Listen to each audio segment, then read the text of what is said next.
When Kevin headed over to Williams Media with Dr. Willow, they rode on his scooter because his Pagani was in the shop. A black car ran into his scooter after he parked it, and now the driver was blaming Kevin and demanding a lot of money to fix the dent. "At least I'm not trying to cheat someone out of his money because I don't know how to drive," Kevin said lightly. "Besides, this is a parking garage, not a public street. I'm allowed to park here, even with my little scooter." "You're a troublemaker, aren't you?" Logan Morgan said as he reached out and grabbed Kevin's collar. "I'll ask you one more time. Are you going to give me the money or not?" "And I'll keep telling you the same thing. You hit my scooter, my parked scooter. Why should I give you any money?" Kevin replied without changing his expression. "I think you need someone to teach you a lesson," Morgan said as he rolled up his sleeves and made a fist to threaten Kevin. "Logan, please calm down. We're on Williams Media property. If you attack him here, you'll be in big trouble." Charity pleaded with him, trying to smooth things over. "And you, Kevin, you should just apologize to him. Pay him what he's asking for. If you were more successful, you wouldn't be in this position." "Miss Boyer, I'm not sure I like what you're saying. What do you think is wrong with me?" Kevin said calmly. "You brat, just hurry up and pay me," Morgan shouted loudly. All the commotion started attracting a crowd. "Let go of him right now or I'll call the police," Dr. Willow said angrily. Logan Morgan was a very big man, and Dr. Willow was really worried that Kevin would be severely injured if the man got his hands on him. Just then, everyone heard a pleasant voice saying, "What's going on here?" Morgan and the others turned around and saw Kevin's chief of staff, Miss Sandra Wilson, walking up to them wearing a very stylish business suit. Brittany Davis was following close behind. Although Miss Wilson's voice sounded cordial, she obviously wasn't pleased with what she saw. "Miss Wilson," Charity said excitedly as she stepped forward to greet her. At the same time, she glanced over at Brittany. The reason Charity was at Williams Media was to use her relationship with Brittany to get her own contract in the entertainment industry. She certainly hadn't expected to meet Kevin there. Most of the employees at Williams Media were either rich or powerful, so she and Morgan figured that even if Kevin worked for the company, he was probably only an entry-level employee. It would be obvious to Miss Wilson who was in the wrong in this situation. "Hello, Miss Wilson. This man left his scooter here in the parking garage. He even damaged my car with it. I think there should be a clear rule that only automobiles should be allowed to park here. Don't you agree?" Morgan said with a flattering smile. He had heard about Williams Media's CEO, who was hardly ever seen by anyone. He also knew that Miss Wilson had been handling most of the company's activities lately. As long as Charity signed her contract today, she would be a Williams Media client and could look forward to being a rich celebrity one day. So Morgan was careful to be as polite as he could to Miss Wilson. Dr. Willow, who was standing there watching all of this, got extremely nervous. Even though the situation could easily be resolved with a little money, Morgan seemed to be very unreasonable and demanding. She was afraid that, now that Miss Wilson was here, even if Kevin worked for Williams Media, he would probably be punished for doing something that could tarnish the company's image. But no one would have thought that Miss Wilson would ignore Charity and Morgan and walk right past them. She went straight up to Kevin and shook his hand as she very politely said, "I'm very sorry I'm late, sir. Are you all right?" "I hope you haven't been injured, Mr. Williams," Brittany also asked with concern. Everyone was shocked when they saw this. Was this shabbily dressed man actually the CEO of the company? They knew that he liked to keep a low profile, but this was too much. The Williams Media employees who were standing there started whispering to each other. There's no reason for anyone to get upset here. After all, we're in the entertainment industry. Don't you agree? Kevin said pleasantly. But it was obvious that he knew he had the upper hand now. "I'm sorry, Mr. Williams," Miss Wilson said very politely. "I take full responsibility and I promise that something like this will never happen again." She was very distressed that this had happened a second time and that it had happened to Kevin both times. She knew that her boss had a very good temperament, but she still took the whole thing very seriously. "Sandra, Miss Wilson, you must be mistaken. This poor man riding a scooter? How could he possibly be the CEO of Williams Media? Morgan asked in disbelief. In fact, it wasn't just Morgan and Charity who didn't believe it. The other Williams Media employees were also skeptical. But you couldn't really blame them. Kevin rarely showed up there, and every time that he did, he would spend all his time in his office. Apart from some of the senior executives, no one knew what he looked like. So you think I made a mistake? Like the CEO's chief of staff wouldn't recognize her own boss, Miss Wilson said indignantly. Morgan took a deep breath when he heard this and tried his best to remain calm. Fine. Even if he is the CEO of Williams Media, he can't break the company's rules and regulations. If he hadn't brought this scooter into the parking garage, this whole mess wouldn't have happened. With a boss like him, the company's future doesn't look very bright. Morgan lamented as he shook his head. Do you know how to read? Miss Wilson retorted as she raised her hand and pointed at the sign over the parking space. It's clearly marked that this space is reserved for our CEO, and the entire company is his, from the roof right down to this parking space. If our CEO wanted to, he could park a cow here. When he looked at the sign, which clearly stated that the space was reserved for the CEO, written in large red letters, Morgan felt like fainting. He was so embarrassed. So let me get this straight, sir. You parked in the CEO's space without permission, causing his vehicle to be damaged. So if anyone should be paying for repairs, it's you, Miss Wilson said coldly. Morgan's heart sank. He looked at Kevin and thought to himself, Damn it, why are you doing this to me? You're the CEO and you show up dressed like a slob riding a little scooter. What was I supposed to think? Then Miss Wilson turned around and asked Kevin, Sir, do you need me to call the police? I think we're done here, Kevin said to her calmly. My scooter isn't worth much, so there's no need to bother the police.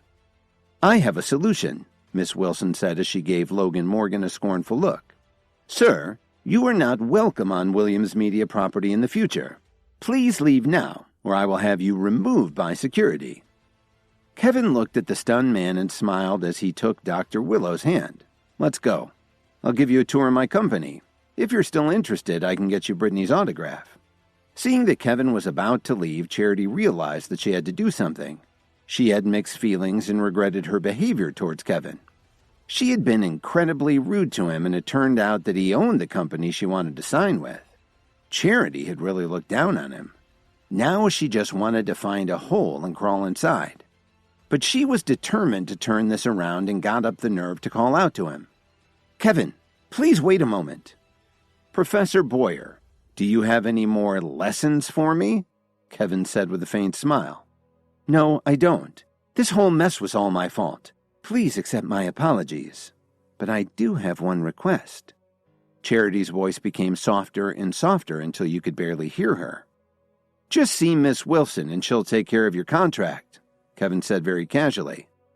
After all, Charity Boyer had once been his teacher, and she had treated him well when he was in school. And Kevin had always believed that one good turn deserves another. Then he turned around to head up to his office with Dr. Willow.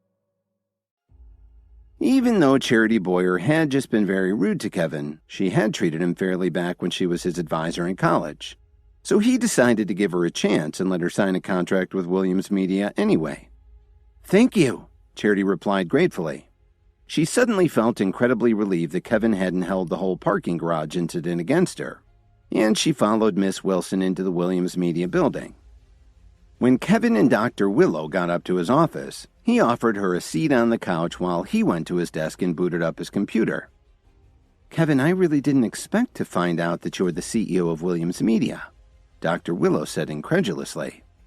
Well, I'm not in the habit of going around bragging, plus, you never asked me, Kevin said playfully as he stared at his screen and skimmed the files that Miss Wilson had sent him. Over the past few days, 7 or 8 advertising companies had canceled their contracts with them. There was something fishy about this, and there was no way it could be a coincidence. Just then, Kevin's phone suddenly rang. He looked at the caller ID and saw that it was Tyler Dawn. As soon as the call connected, Tyler hurriedly got to the point. Kevin, Did you ask Lily to give her Jones family shares in that import-export company to Grandma Jones? Really? Why do you ask? Is something going on? Kevin asked as he started to frown. I just came to Chicago to work on one of my projects. As soon as I got here, I found out that all of the shares of the foreign trade company are now owned by the Jones family. Was this your decision, Kevin? Tyler asked apprehensively. I didn't know about any of this. Besides, I don't have anything to do with the Jones family anymore. As for the import-export company, you can do whatever you want with it, Kevin said as he abruptly hung up the phone. However, Kevin had already guessed what was going on. The Jones family must have taken advantage of his absence and stolen the shares from Lily. When he thought about this, Kevin felt particularly annoyed. He had repeatedly told Lily to hold on to the shares for as long as possible, but he didn't expect her to be so foolish. How many days had it been since he left? After thinking about it carefully, Kevin decided to call Miss Wilson into his office. Miss Wilson, please go and find out what's been going on in the Jones family for the past few days, Kevin ordered plainly. Kevin had given up on the Jones family, but he still didn't want to lose Lily, especially after all the time they'd spent together. On top of that, things had been going so well until that scene in his parents' hospital room. Yes, sir. I'll get on that right away, Miss Wilson replied. After a moment of hesitation, she asked him, Mr. Williams, there's one more thing I'd like to talk to you about. I'm sorry, but I'm busy right now, Kevin replied curtly as he continued to stare at his screen. The Pearl family is having an auction tonight, and we received an invitation to attend, Miss Wilson said politely. I don't have time for it, Kevin said as he gestured for Miss Wilson to leave. He didn't want to join in the fun. Besides, he'd always thought that auctions were just a way to artificially drive up prices on things that just weren't worth it. He wasn't in the mood to waste his money on one. Sir, you may want to attend this auction.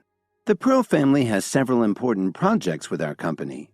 Besides, I heard that there may be a Dream Lover necklace in this auction, so, Miss Wilson said with a hopeful look in her eyes.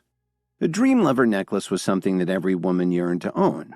Although Miss Wilson was very well off, she definitely couldn't afford one. Still, she couldn't pass up a chance to see one up close and in person. When Kevin saw the look in Miss Wilson's eyes, he understood why she was so eager to attend the auction. He thought about how hard Miss Wilson worked to help him manage Williams Media, especially with all his absences lately, and he figured it was about time he did something to reward her effort. All right, then you can come along with me tonight, Kevin said with a smile. If they have one, I'll buy it for you. Thank you, sir, Miss Wilson said excitedly. She felt really lucky to be working for a CEO like Kevin.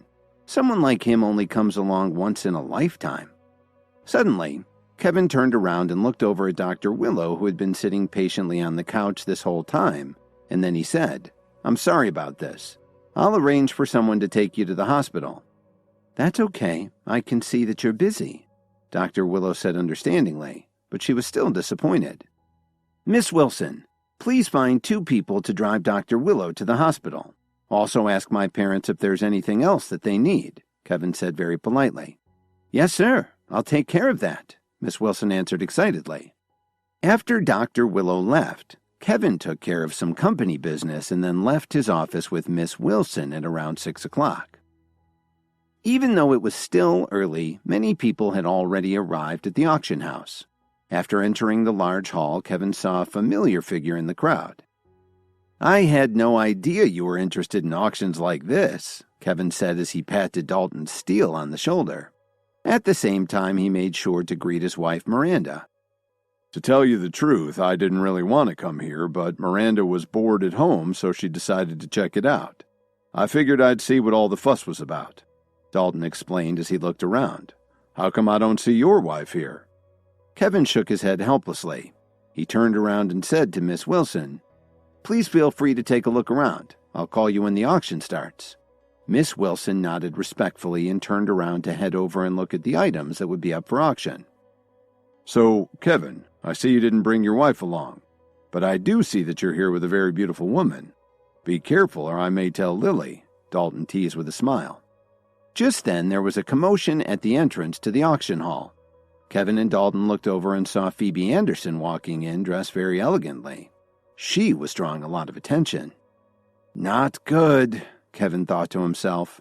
Because he'd been so busy with his parents for the past few days, he hadn't replied to any of the messages that Phoebe had sent him. Before Kevin could react, Phoebe was already standing right in front of him.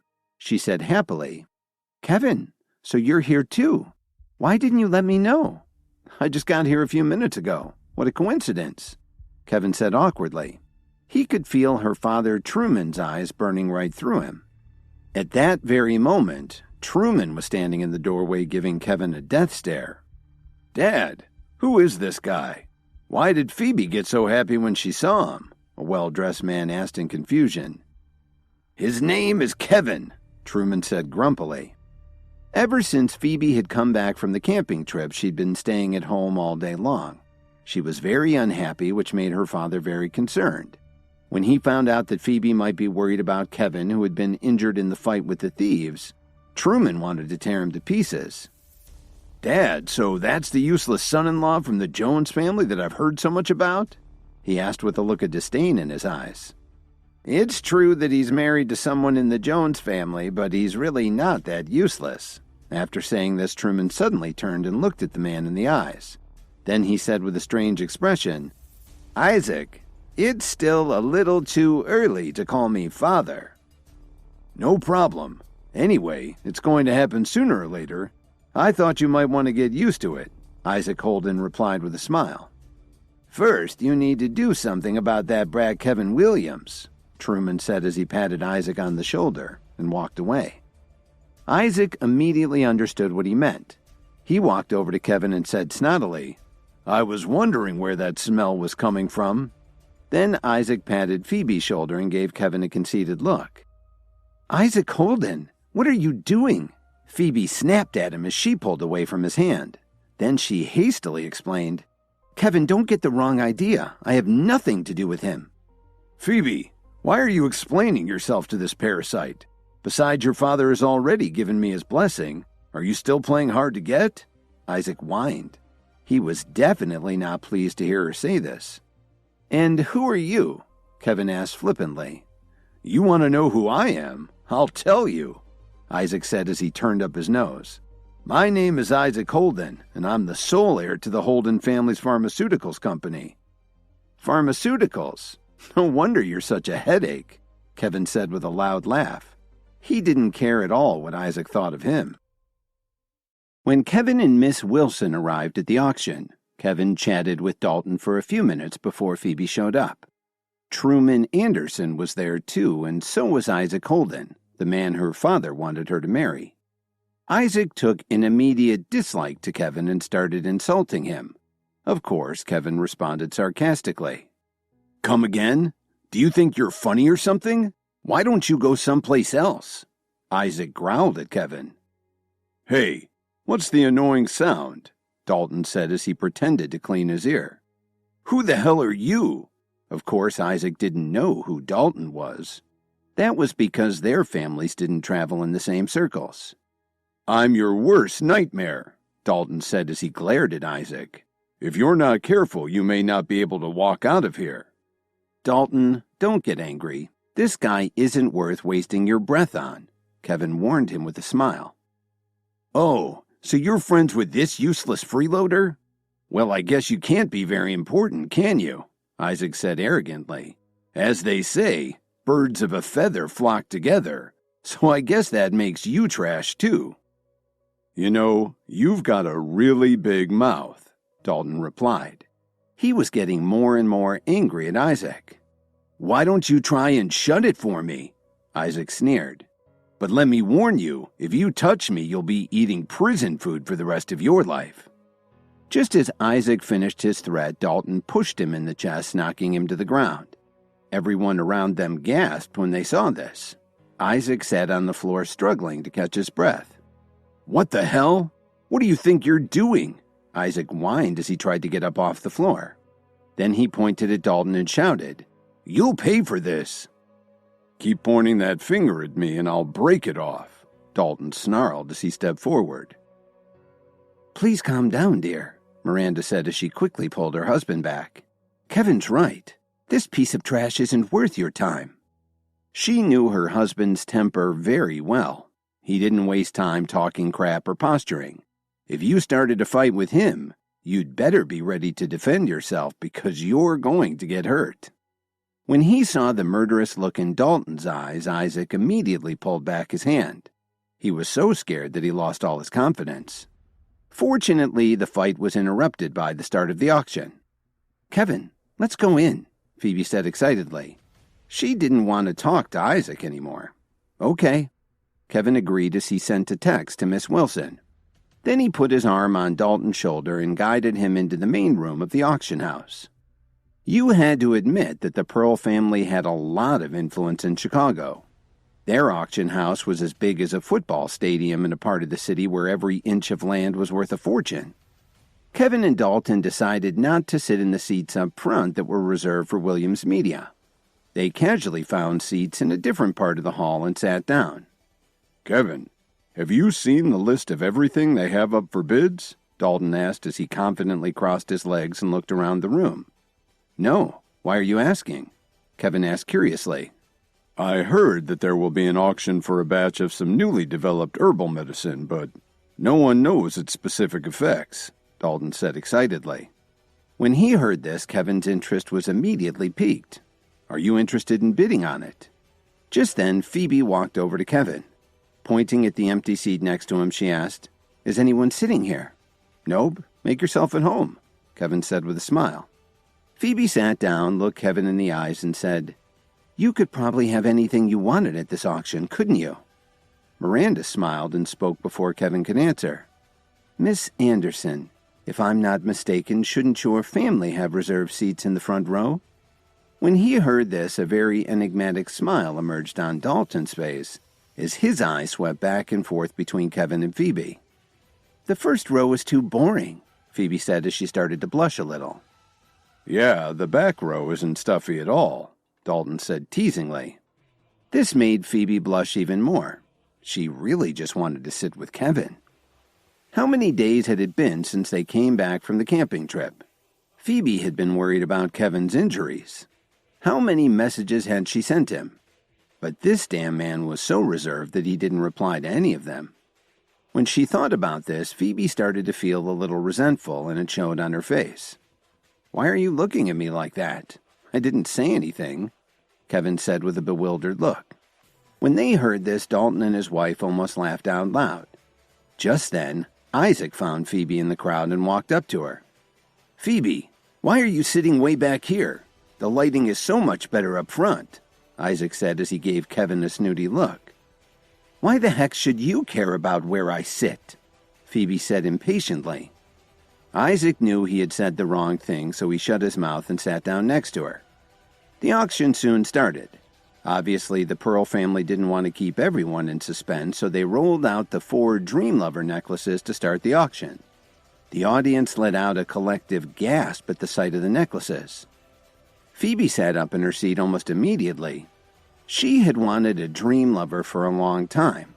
As a matter of fact, it was only because her father had told her that there would be one up for bids that she had decided to come to the auction.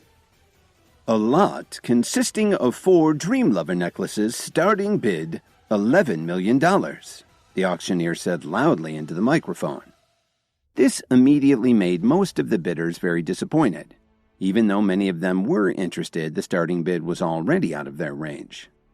Isaac was the first person to raise his paddle to make a bid.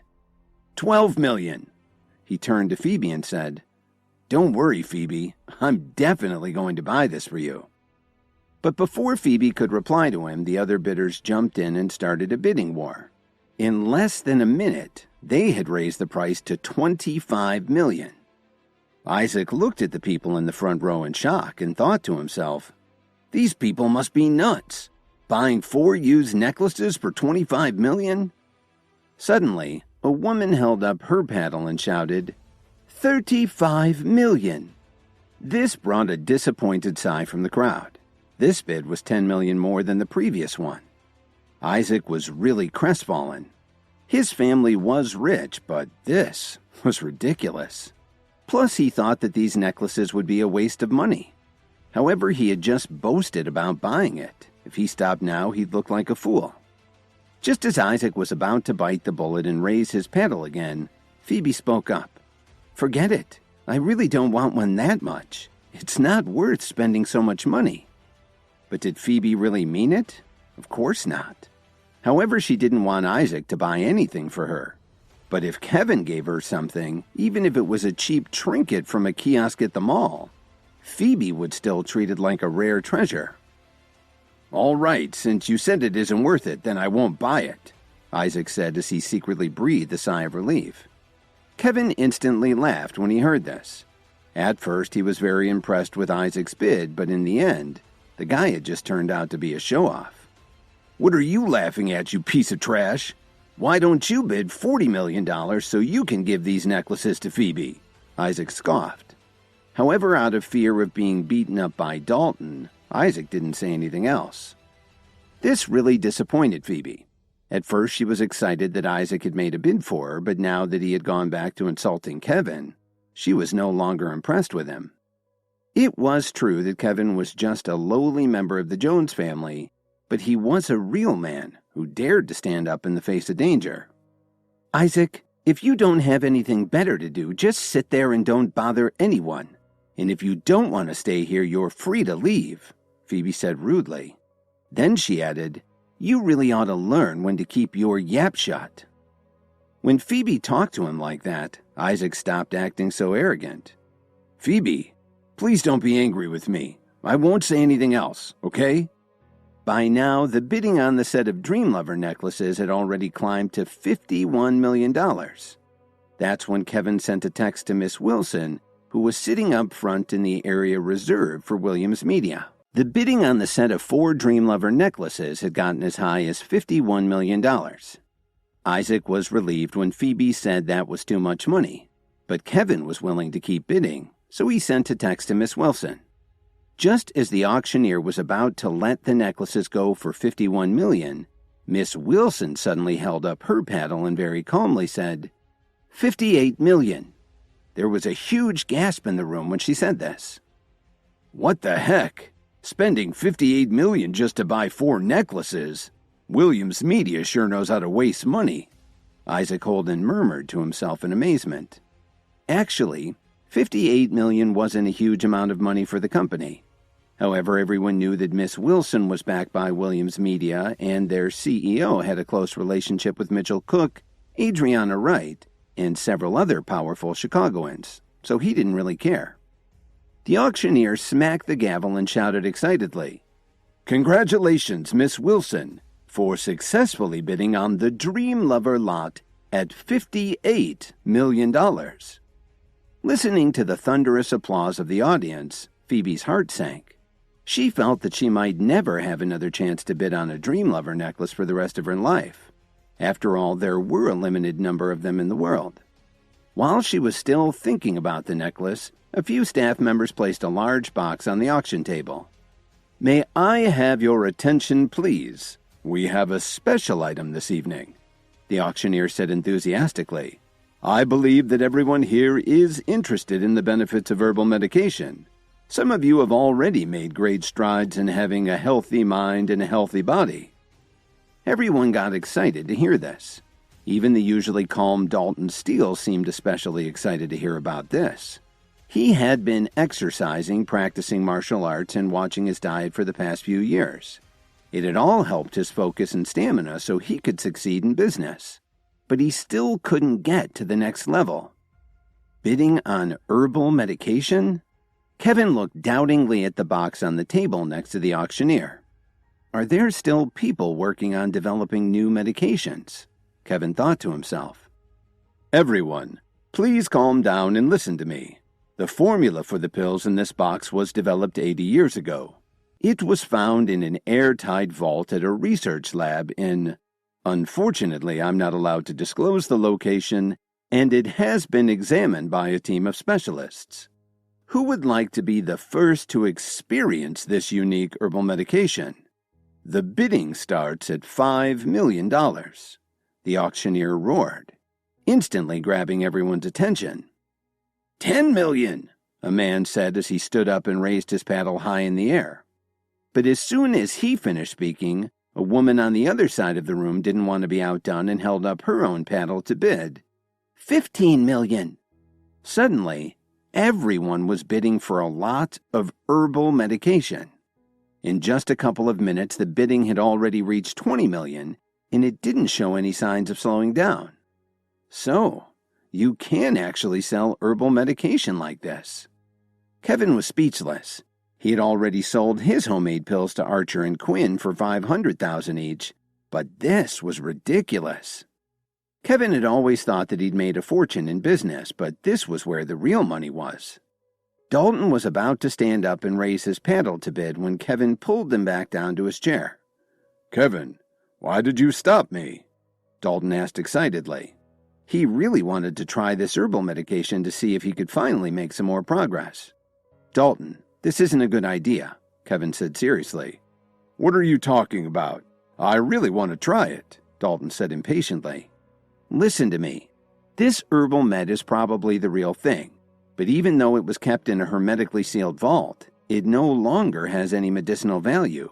You'd be throwing away your money," Kevin said as he stared at the box on the table up front. When Kevin said this, Dalton immediately settled down like he'd been splashed in the face with cold water. "Kevin, are you serious?" Dalton asked. He still wasn't sure Kevin was right. "Have you forgotten how I saved your wife?" Kevin said firmly. Just then, Isaac, who was sitting next to Phoebe, suddenly laughed. "You really are a joke. Just because you can't afford to bid, do you want to keep someone else from getting it?" "Who did I stop?" Kevin scowled. "Weren't you trying to stop your friend from bidding?" Isaac sneered and said. "You were just scoffing at me for not being able to afford the Dream Lover necklaces. Now you're knocking this item. Do you know anything at all about herbal remedies?" Isaac's loud voice attracted the attention of a lot of people in the row.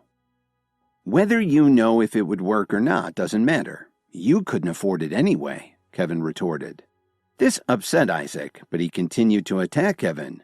"Maybe I can't afford to bid on it, but I'll bet you can't either. What do you have on you, $100?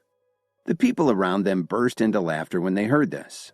Some of the onlookers recognized him as the guy who had married into the Jones family, and they started insulting him too. While this was going on, a man quickly walked up to Kevin, accompanied by a few staff members. "I'm sorry, sir, but if the two of you have some personal grudge against each other, I must ask you to take it outside," he said with a slight smile on his face. "Mr. Pearl, this is all a misunderstanding. I didn't mean to disturb your auction, but this man wants to start a riot," Isaac told him. Isaac Holden knew exactly who the man was. It was Zane Pearl from the family that owned the auction house.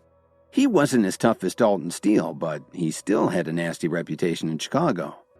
Zane was also in charge of his family's businesses and didn't get around much, so Kevin hadn't met him yet.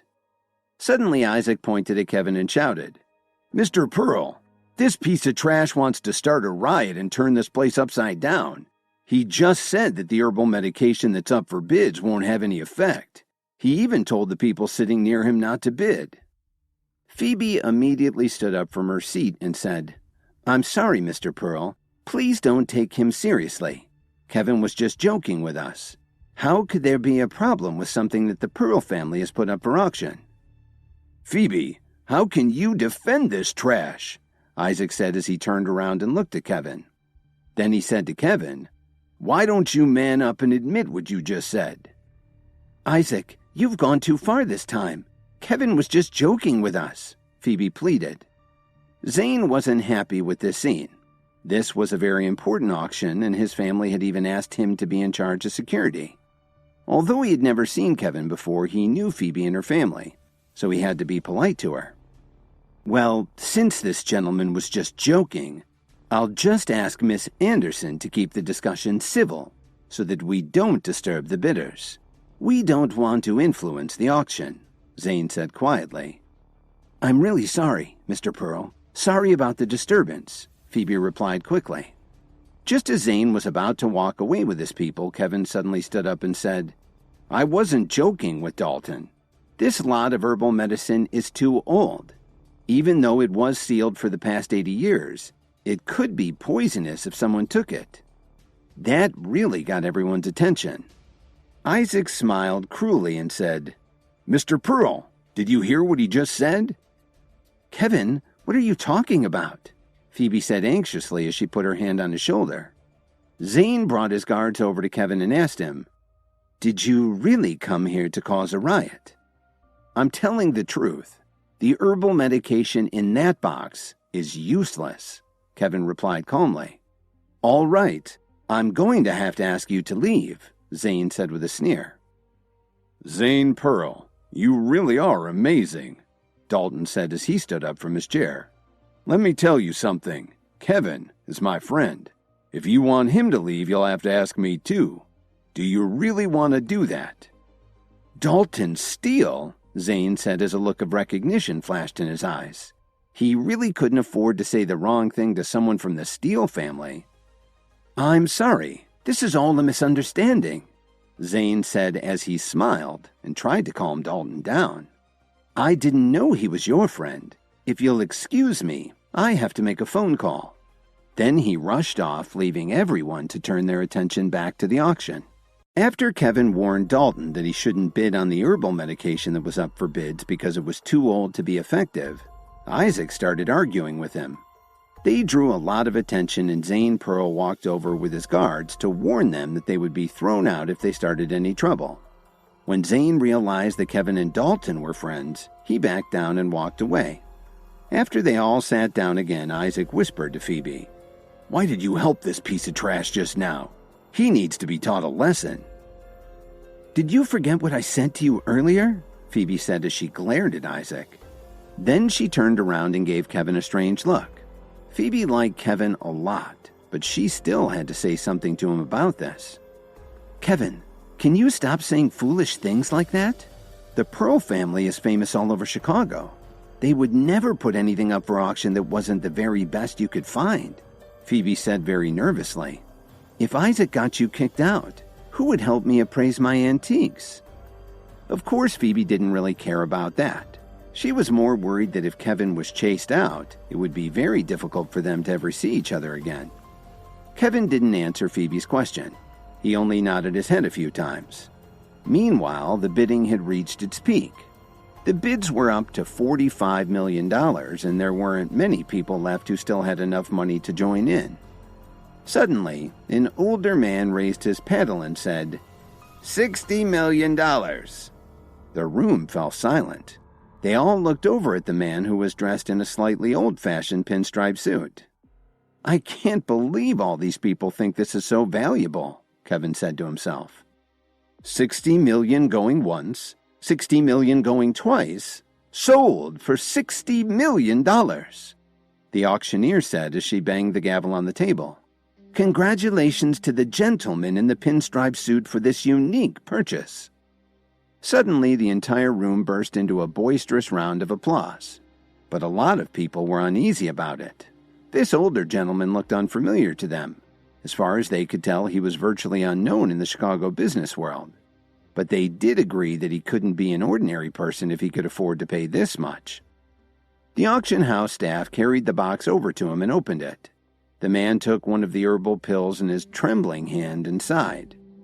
I've been looking for something like this for almost 15 years. Everyone who saw him do this held their breath. Does he really know what he's doing? Kevin wondered. Then a young woman said excitedly, Congratulations, Grandpa. She looked like she was in her early 20s, and she was extremely beautiful. Her grandfather nodded excitedly and took the herbal pill right away. When Kevin saw this, he said to himself, This isn't good. Something horrible is going to happen. Gee, Kevin, didn't you just say that this batch of medicine would be useless? That guy looks okay, doesn't he? Isaac said mockingly. He had deliberately raised his voice so that the people around them could hear him clearly. However, before Isaac could finish what he was saying, the older gentleman suddenly let out a strange moan. Then his eyes rolled up into his head and he fell to the floor twitching. Grandpa, what's wrong with you? The woman said as she knelt down next to him and started shaking him, trying desperately to wake him up. Everyone started to wonder what was going on. Was this a side effect of the herbal medicine that the man had just taken? They all turned their heads and looked at Kevin. This was exactly what he had predicted. Even Phoebe looked at Kevin in disbelief. Isaac was disappointed to see Kevin proven right and slumped down in his seat. He couldn't believe it and thought it must be just some kind of coincidence. When Zane heard all the commotion, he hurried over to the stricken man and asked his granddaughter, "Ma'am, does your grandfather have any health problems?" "What are you talking about?" she asked coldly. "My grandfather is in perfect health. There must be something wrong with the herbal medicine you just sold him." Everyone felt a chill run down their spines and no one dared to look her in the eyes. "Ma'am, I can understand your feelings, but there has never been a problem with anything this auction house has ever sold," Zane replied. "So you're saying that this is my grandfather's fault?" she asked him. Then she shouted, "Someone please help us!" 5 or 6 men in black suits immediately ran over from the entrance. They moved so fast they were like a blur. "Listen carefully," the young woman told Zane. "If my grandfather dies, I'll definitely bring the Pearl family down." "Ma'am, it's just too early to talk about all of that. Let's get your grandfather to the hospital so they can check him out. Just don't try to blackmail us," Zane warned her. "Do you think I'm joking?" the woman said as she opened her wallet and showed them her ID. When Zane saw her ID, he looked like he'd seen a ghost. "I'm sorry, ma'am, I didn't realize," Zane said apologetically. Kevin was standing too far away to see what she had flashed at Zane, so he turned to Dalton and asked him, "Do you know what that is?" "I'm not sure," Dalton said seriously, "but it looks like the Pearl family is in big trouble." Kevin raised his eyebrows slightly when he heard this. He never thought he'd witness something like this at an auction.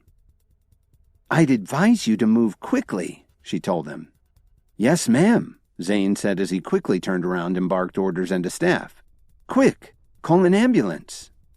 "I'm afraid it won't get here in time," Kevin said gravely. "Please, Kevin, don't say anything else," Phoebe urged him as she anxiously tugged on his sleeve. Dalton didn't speak, but he stood next to Kevin, ready to help him no matter what happened. "Who is this guy? You think he has any idea what to do?" one of the bystanders asked. "Lower your voice. Don't you see who's standing next to him? That's Dalton Steele," someone whispered to him. As everyone watched, Kevin walked over to the man and announced, he was poisoned by that useless expired herbal pill. Even if he was sent to the hospital right now, it wouldn't help. But he only swallowed it a couple of minutes ago. The poison hasn't spread to his internal organs yet, Kevin explained. Then he turned to look at the woman and said, "If you trust me, let me save your grandfather. But we can't delay any longer." "You really have a way to save him?"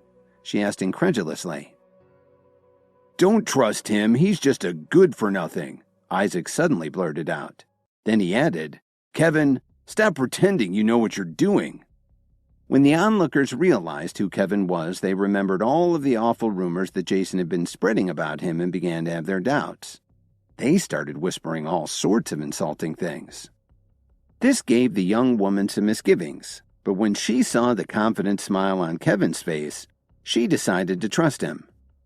"I'll let you try," she said. Then she warned him, "But if something happens to my grandfather, I'll hold everyone here responsible." "Of course," Kevin responded. Then he turned around and asked for a bottle of water as he reached inside his jacket and pulled out a small vial of herbal powder. Kevin had kept some of his antidote that he'd given Miranda. He thought it might come in handy someday, just not so damn soon. The older gentleman was in bad shape, but he was semi-conscious and still able to swallow. Kevin poured the powder in the water bottle and shook it gently. "Kevin!" Phoebe nervously called out as he leaned over and held up the man's head to give him a sip. "Don't disturb him. I'm sure Kevin wouldn't do something he wasn't confident about," Dalton said firmly. Zane nervously looked at Kevin. His forehead was breaking out into sweat. After a few minutes, the man's face started to look more normal. Even his breathing got smoother. Everyone who was watching this was amazed at Kevin's skill. Kevin slowly stood up and smiled. "Your grandfather is out of danger now. With some rest, he should be all right in a day or two." "Thank you," the woman said as she heaved a sigh of relief. "I'll definitely repay you for your kindness." After saying this, the woman had her companions carry her grandfather out of the auction hall and out to their waiting SUV. "That wasn't so great, just dumb luck," Isaac scoffed. But Dalton wasn't too happy to hear him say this. After Kevin helped the man who had been poisoned by the herbal pill, his granddaughter thanked him and left the auction hall with her companions. Isaac Holden started insulting Kevin for no reason other than jealousy. This really irritated Dalton. "Are you done talking crap?" Dalton said as he slapped Isaac in the face. "If you do that again, I'll throw you in the river," Isaac shouted angrily. He hadn't forgotten that Dalton had already knocked him down once this evening. "Why don't you try it?" Dalton snarled. He rolled up his sleeves as he walked towards Isaac. "Dear, please don't get angry," Miranda pleaded as she held him back. "Don't lower yourself to his level." Miranda was very disappointed. Nobody had talked to Dalton like this in years. This guy had no idea what he was getting into. "For my wife's sake, I'll let you go this time," Dalton said coldly. Kevin shook his head with a faint smile as he watched this scene. It took a ruthless man like Dalton to deal with a putz like Isaac Holden. Just then, Zane suddenly walked up to Kevin and patted him on the shoulder, saying, "Thank you so much. I'm sorry about what I said earlier. How about we make friends? You can call me Zane from now on." "Sounds good. My name's Kevin." He smiled and gave him a friendly nod. Zane seemed to be a lot like Dalton, and Kevin felt comfortable talking with him. They chatted casually for a few minutes, and then Kevin asked curiously, "I'm wondering about those two people, Zane. Why were you so shocked to see the woman's ID?" When Kevin said this, Zane put his finger to his lips and then pulled over to a corner where no one could hear them. "Kevin, I already think of us as brothers, so I'll tell you the truth," Zane said seriously. "That woman and her grandfather are from a very powerful underworld organization. They call themselves the Myriads, and they're interested in a bit more than herbal medications. I've heard of them, but I didn't know they were that much worse than any other groups," Kevin said in surprise. Zane nodded. "Those two aren't just ordinary members of the group either. It's not like underworld gangs have ID cards. What she showed me was an ID from the School for the Healing Arts. That means they're starting to get into some higher-level stuff," Zane continued seriously. "You should be really careful, Kevin. Now that you saved that man, you may have put a target on your back." "I'm sorry I asked," Kevin said glumly. "Take care, brother. If you need anything, just let me know. You can always count on my family's help," Zane said sincerely. The two of them kept talking until the auction was finished. Zane asked one of his assistants to bring a box for Kevin. "Please accept this as a token of the Pearl family's gratitude for your help today. Now, if you'll excuse me, I have something to deal with now that the auction is over." Kevin thanked him and opened the little box. Inside was, of course, a pearl lapel pin in a gold setting. As Kevin was looking at the lapel pin, he got a call from the body shop. They were finally finished repairing the damage to his Pagani Roadster. He asked them to bring the car over and park it in the auction hall's underground garage. He wandered around outside the auction hall for a while until the driver showed up to drop off his car. As Kevin walked down to the garage, he put on the pearl lapel pin that Zane had given him. Before he reached the car, Kevin ran into Truman Anderson, Phoebe, and Isaac. "So, I see you're driving your wife's car," Isaac said loudly as he patted the car's hood. "Sorry, but I bought this car myself. I know it's just an old beater, but I like to keep a low profile," Kevin said casually. Their conversation attracted some attention from the people who were filing out of the auction hall. They couldn't believe someone would call a $3 million car an old beater. Truman just shook his head when he heard Kevin say that. He thought that maybe Kevin was right for his daughter after all. "You're such a braggart. If you're so rich, why the hell didn't you buy anything at the auction?" Isaac asked with a sneer. Just as Kevin was about to reply, Miss Wilson hurried over to him. She went up to his window and handed him an exquisite box. Then she said politely, "Here are the Dream Lover necklaces we bought, sir." Kevin stepped out of the car, took one of the necklaces out of the box, and gave it to Miss Wilson, saying, "This one's yours." She shivered and said excitedly, "Thank you, Mr. Williams. I still have some things to take care of. Please head back to the office without me," Kevin said nonchalantly. "Thank you again. I'm so lucky to work for a CEO like you," Miss Wilson said excitedly as she walked away holding the Dream Lover necklace. Truman and the other two were shocked. Of course they knew who Miss Wilson was, but did she actually call Kevin CEO? When did this piece of trash who's freeloading off the Jones family become CEO of Williams Media? Isaac thought to himself as his face turned red. Truman was absolutely floored. He never expected this.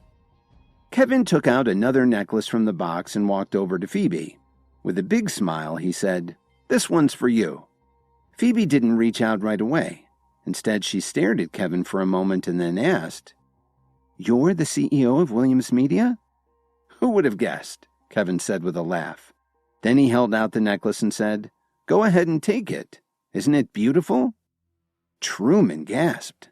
The necklace was worth millions, and Kevin just gave it to his daughter like it was no big deal. Thank you," Phoebe said hesitantly. She was nervous and extremely excited, and she was also tempted to give Kevin a big kiss. "Well, I've got to get going," Kevin said as he started to get back into his car. Wait a minute," Phoebe said as she blushed a little. "You just gave me this beautiful necklace. Can I at least treat you to dinner?" When she said this, Isaac started to open his mouth, but he couldn't find the words. "Don't tell me you don't want to grab a bite with me," Phoebe asked. Of course, a meal wasn't worth nearly as much as a Dream Lover's necklace, but Phoebe just wanted to spend some more time with Kevin, even if it was just for a minute. "Okay, I'm a little hungry too," Kevin said with a smile. Then he opened the door for her and added, "Hop in. Just tell me where you'd like to go." "Okay," Phoebe agreed excitedly. She completely ignored her father, who was still standing there watching, and slipped into Kevin's Pagani. "Dad, tell me you're not going to let Phoebe ride off with that useless freeloader," Isaac said as he watched the Pagani's taillights pull away. Truman just grunted and turned around to get into his own car. At first, he didn't like seeing Phoebe hang out so much with Kevin because he believed the rumors about him and figured he didn't have many prospects. But now, it was different. Now that he knew that Kevin was the president of Williams Media, Truman had a change of heart. "Dad, say something," Isaac begged as he talked to Truman through his car window. "Take care of it yourself. I'm too old for this crap," Truman replied as he rolled up his window and drove away. At that very moment, Kevin was driving into town chatting with Phoebe. While they were talking, Kevin's phone rang. He looked at the caller ID and was surprised to see that it was Officer Emmett. "Hello? Why are you calling so late?" Kevin asked her. "Do you have a minute, please?" Officer Emmett asked him very weakly. When he heard her say please, he almost floored the accelerator. But Phoebe was riding with him, so Kevin naturally had to show more self-control. "If you said please, I know it's serious. How can I help?" "There's definitely something I need help with. I'll be waiting for you at the Salix Leaf Hotel," Officer Emmett told him before she abruptly hung up the phone. Kevin sighed and turned to look at Phoebe. He said guiltily, "I'm really sorry about this. Everyone wants to treat me to a meal today. Do you want to go with me?" "Who is it?" Phoebe asked. She had clearly heard the conversation, and it sounded like the woman had a very close relationship with Kevin. "That was Officer Emmett from the Chicago Police," Kevin replied. "Anyway, it's not really that late yet. Why don't you come along with me? I'm sure she wouldn't mind." "No thanks. I'll just go home," Phoebe said. "It sounds like you have some business to discuss." "Okay, then I'll drop you off at home on the way," Kevin said very honestly. It seemed to Kevin that Phoebe was really too agreeable sometimes, but whoever ended up marrying her someday would be very lucky. However, Phoebe was very disappointed. She totally didn't think that Kevin would actually do what she asked. Sometimes he didn't pick up on things like that. Couldn't he tell that she really wanted to go along with him? but she figured that it was better for him to take her at her word instead of thinking that no means yes. Kevin dropped Phoebe off at her family's mansion and then headed over to the brand new Salix Leaf Hotel. The whole drive didn't take too long considering it was rush hour. Ever since Rachel had started managing the Salix Leaf Hotel complex with Kevin's help, she had developed several buildings that were very popular among tourists. Chicago residents liked to go there too. When Kevin entered the lobby, he immediately spotted Officer Emmett, who was sitting patiently by a window. He quickly walked to the sofa opposite her and sat down. But when she noticed Kevin staring at her intently, she said irritably, "If you keep looking at me like that, I'll poke your eyes out." "Well, if you do that, how can I help you?" Kevin replied as he shrugged his shoulders. Officer Emmett didn't say anything. She just rolled her eyes at him. "Well, what's going on? I don't have a lot of time," Kevin said as he picked up one of the drinks she had ordered for them. "Geez, don't be so impatient," Officer Emmett complained. Then she realized that something wasn't right. It seemed that calling Kevin for help was getting easier and easier. "Well," Kevin said restlessly. "I'll get straight to the point," Officer Emmett said very seriously. Then she looked around and asked him, "Have you heard anything about the Myriads?" "Why do you ask?" Of course Kevin had heard of them. He'd been with 2 of their members just a couple of hours ago. "Would you be willing to try to infiltrate their organization?" Officer Emmett asked as she looked deeply into Kevin's eyes. Kevin spat out his drink. He looked at her in surprise and said, "You've got to be kidding. You have so many highly trained officers, how could I possibly be of any help?" "It's precisely because you haven't had any specialized training that you could be ideal for this," Officer Emmett said as she sighed helplessly. "We have good intel that the Myriads are going to set up a branch in Chicago in the near future. My superiors want us to get to them before they have a chance to gain a foothold. If we don't do it in the next 2 months, we might as well pack up and leave town," she explained. "I know what you're capable of. You're our only hope to get inside the group," Officer Emmett said very seriously. "Stop it. I'll help you. Just don't start crying. I'm not good with crying," Kevin begged her. Then he asked, "So where will I go to find them?" "The first prison of Chicago," she replied awkwardly. "I can set it up so you blend in." "What are you talking about?" Kevin almost jumped up from the sofa. "Are you nuts? You want me to go undercover in a prison?" "We don't have any choice. 2 days ago we arrested a man who's pretty high up in the Myriads. But no matter what we do, we can't get anything out of him," Officer Emmett explained.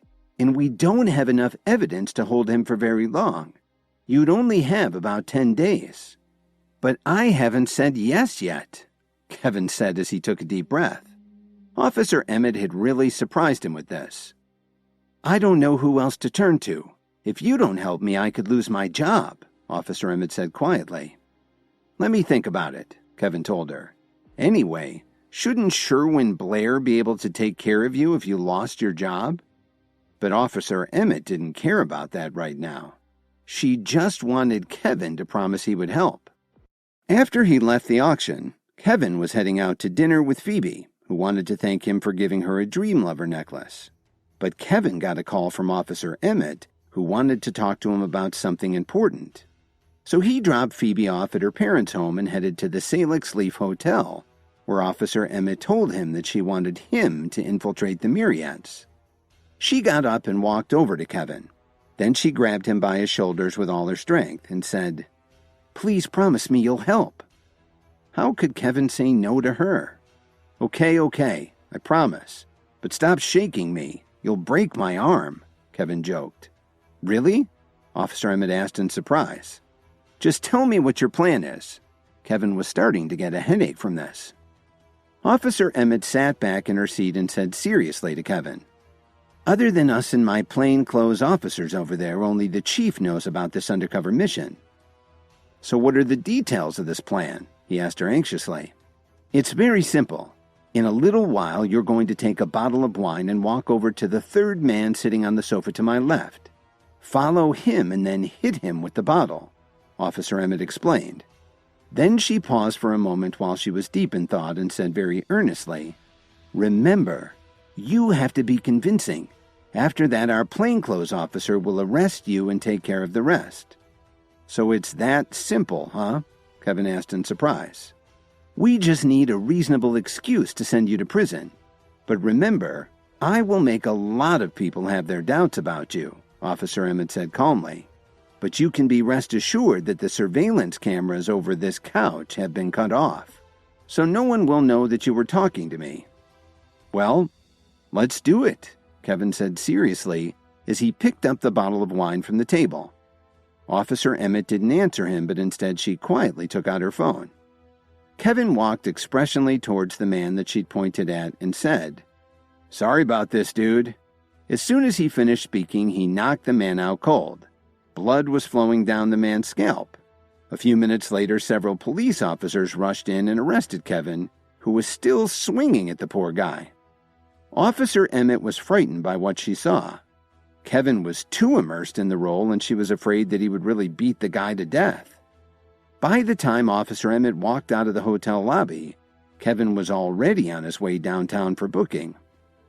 Early the next morning at downtown General Hospital, Dr. Willow was pouring water for Alan and Susan to drink. Suddenly, several policemen pushed the door open and one of them asked, "Are you the parents of Kevin Williams?" Alan and Susan looked at each other, wondering what was going on. "May I ask what you need?" Dr. Willow walked over and said to the officer who seemed to be in charge. "Mr. Williams injured several people after getting drunk at the Salix Leaf Hotel last night. One of them may be paralyzed. He was arrested and is currently being held in custody pending arraignment," he explained. Dr. Willow couldn't believe what she was hearing. How could such a kind, generous person have beaten somebody so badly? "This must be a misunderstanding," Dr. Willow said nervously. "Mr. Williams would never do such a thing." "Are you his wife?" one of the officers suddenly asked. No, Mr. Williams and I are only friends," Dr. Willow blushed. "I can understand your feelings, but those are the facts. You can go down to the ICU and take a look for yourself," the officer said very seriously. The officer had never seen anything like it. It was a vicious beating. "Impossible. My son is gentle and courteous. He would never hit someone like that. You must have made a mistake," Susan informed him. "Sometimes family members are in denial. Can you please confirm that this is a photo of your son?" As the officer spoke, he showed them a photo of Kevin wearing an orange jumpsuit. Alan, Susan, and Dr. Willow were completely dumbfounded. At the same time that this was going on, Lily received a call from the police station. And when she told her mother that Kevin had been arrested, Dorothy almost fainted. It was one thing to have a useless son-in-law, but now he was in prison? How embarrassing! Meanwhile, Kevin was sitting in a corner of the prison yard feeling the crew cut that they'd given him. The prison was fighting an outbreak of lice, so they were cutting everyone's hair at intake. As Kevin sat there feeling the cool breeze on his head, he looked at the other inmate searching for his target. Finally, Kevin spotted him by the stairs not far away from him. It was Brett Stewart, the member of the Myriads that Officer Emmett had told him about. Officer Emmett said that he's pretty high up in the organization, but he doesn't really look that tough, Kevin thought to himself as he stood up and rubbed his scalp. Well, he'd gone to all this trouble to meet Stewart. It was time to go over and talk to him. As he was walking over to the man, Kevin was surprised to see that he was reading a book. How can I approach him so that he doesn't get suspicious? Kevin wondered. Just then, a basketball suddenly flew over Kevin and hit Stewart in the head. This made Kevin jump. Crap! Does this guy have enemies here? A big burly man walked over and picked up the ball. Sorry, man. I guess I threw it too hard. Merriweather? Kevin smiled bitterly as he looked at the man. He hasn't been released yet? Kevin didn't know was that Merriweather had already been released once since the fight at the Jones mansion, but he was such a troublemaker that he was sent right back to prison. Most people tried to stay out of jail, but Merriweather was different. He liked being there because he could be the boss. I'm fine, Stewart said casually like it didn't really bother him. Merriweather bounced the basketball on the floor and then threw it into Stewart's face, giving him a bloody nose. Are you looking for trouble? Stewart asked him angrily. So what if I am? I'm playing ball with my buddies. What are you doing sitting here and reading? Meriwether sneered. Are you pretending you've got culture or something? In prison? I'm disgusted by the sight of you. Meriwether then looked at Stewart, who was standing there holding his book, and shouted, What are you going to do about it, jackass? Stewart was burning with anger. He was used to being treated with a lot more respect. What the hell are you waiting for? Clean this blood off my ball, Meriwether said fiercely. You're starting to put me in a bad mood. Meriwether's shouting drew the attention of the other prisoners in the yard. They all glared at Stewart, and clearly they were ready to fight. All right, Stewart growled as he spat on the ground. Stewart knew that he was outnumbered, but right now he was only thinking about how to get through the 2 weeks he had left in his sentence. He could send someone in to deal with these guys later. I thought you were tough, but I guess you're just a coward, Meriwether said arrogantly. The prisoners were all ready to see a fight, and some of them even wanted to jump in. Your ball, Stewart said as he kept his composure and wiped the basketball off before handing it back to Meriwether. Meriwether snorted in disdain. He took the ball and bounced it off Stewart's chest. What kind of wimp are you? You can't even hold on to a ball? Meriwether yelled. What do you want? Are you sure you want a piece of me? Stewart couldn't stand it any longer. I think you're going to get your ass whipped, Meriwether said as he punched Stewart on the chin, making him spin around and fall to the ground. Just as Meriwether was about to say something else, he heard a voice that was full of contempt. Meriwether, are you bullying people again? Who the hell said that? The big man shouted angrily as he looked around. Don't you remember me? Kevin said mockingly as he put his hands on his hips. So it's you, you son of a bitch, Meriwether yelled as he recognized Kevin. Meriwether completely forgot about his fight with Stewart and rushed at Kevin. Facing Meriwether's rage, Kevin could only shake his head. Have you already forgotten what happened last time? Kevin turned his body slightly to dodge Meriwether's fist. I can't believe you want to do this again, Kevin said calmly as he kneed Meriwether in the gut. In the next second, Meriwether was sent flying 10 feet away, knocking over a few of the prisoners who were watching the spectacle. Do you want me to help you remember? Kevin said with a disdainful smile. Meriwether got up from the ground holding his stomach. He almost threw up his lunch. What are you all waiting for? Kill the son of a bitch, Meriwether roared to his men. A group of prisoners immediately surrounded Kevin. Please, gentlemen, I'm not looking for any trouble. I was just saying hello to my old friend over there, Kevin said in a calm and composed tone of voice. He wasn't afraid at all. Stewart kept watching Kevin with interest.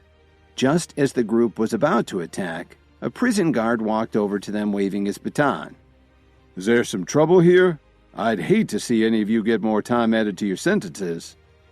Kevin raised his eyebrows when he saw the guard. He had a very confident attitude, and the inmate seemed to respect his authority.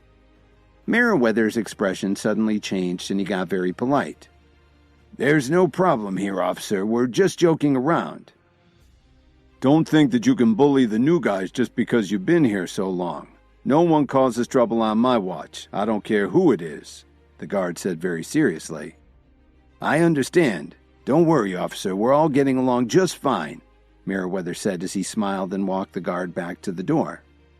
Seeing that things had calmed down again, Kevin turned around and walked back to the corner of the yard to sit down.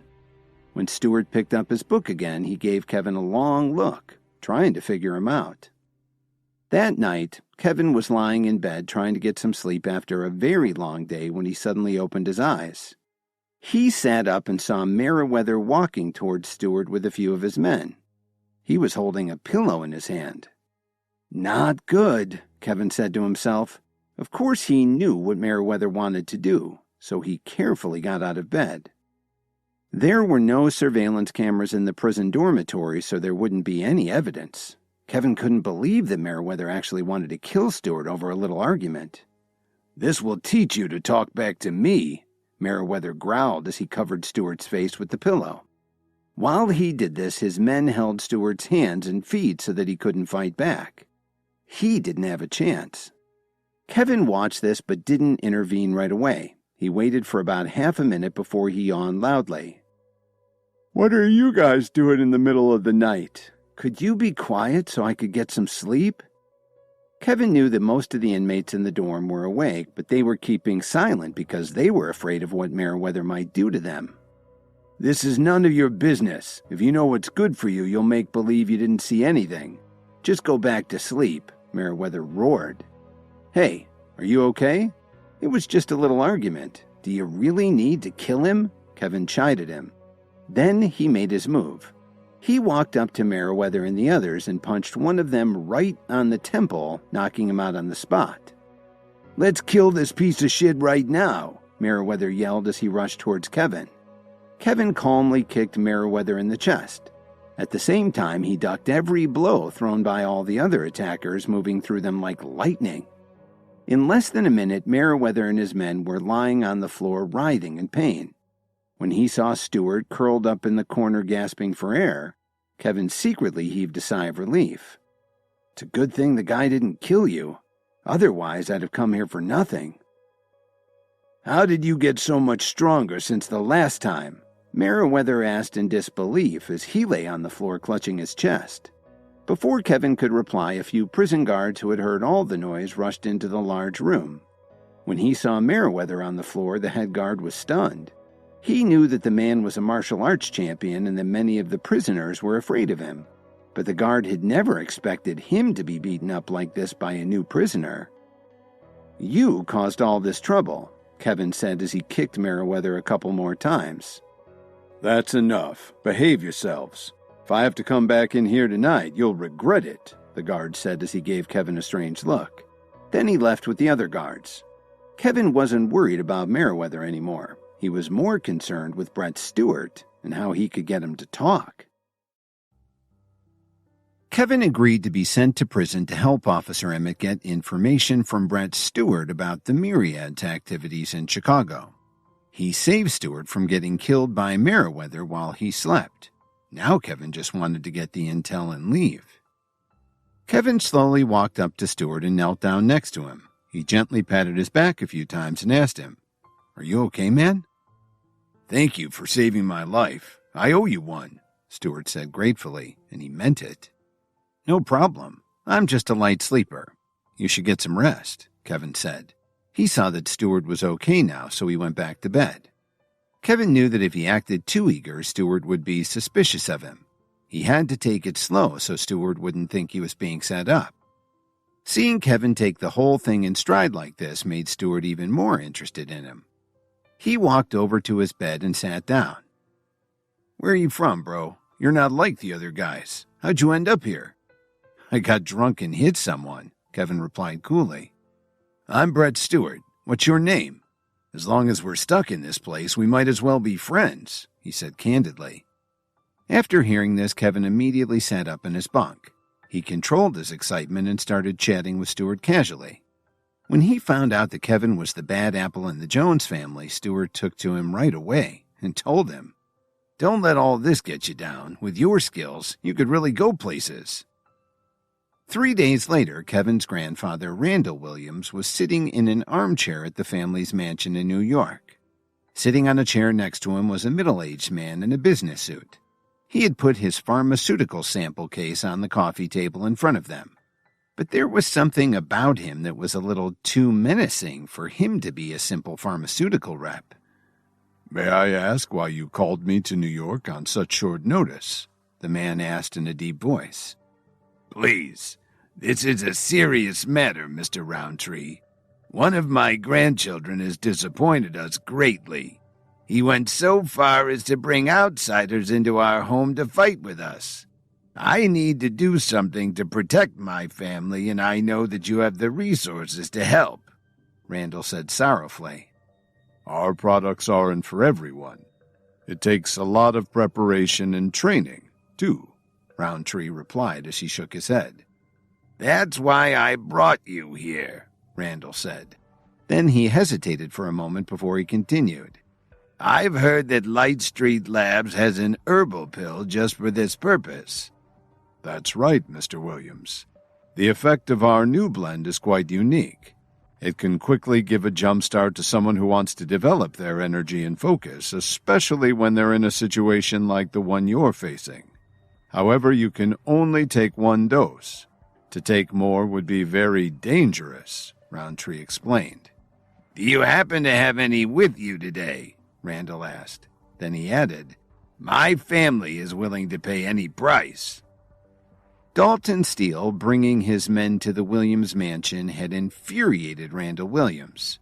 He and his son Thomas had talked it over and decided that everyone in the family should start working on their health and fighting skills.